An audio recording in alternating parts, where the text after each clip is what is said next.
Lindsay with WTI. Do you want to have your cake and eat it too?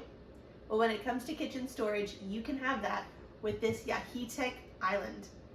I am obsessed. First of all, I am so surprised at how much storage this has. I can fit my pressure cooker and some other larger appliances in here, and it is amazing how much storage I have. I also love some of the other bells and whistles, like the towel rack and having this extra shelf on the side that I like to use for putting the spices that I'm going to use in a recipe, so it is all in one spot. I love that this is a big island that has the ability to fold up and have a area where you can sit. Let me tell you the biggest thing that I was surprised that I love so much.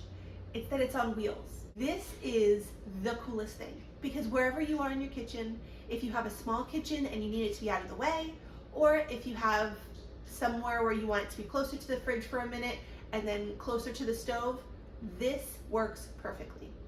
My thing is that I can roll it up. I use it in the middle of my kitchen for everything, and then when I'm done, I roll it away and it stores so nicely. If you're looking for something that has all the bells and whistles, the quality is amazing, and you can put it away when you're done, then you need this Yaheetech island. But that's just my point of view.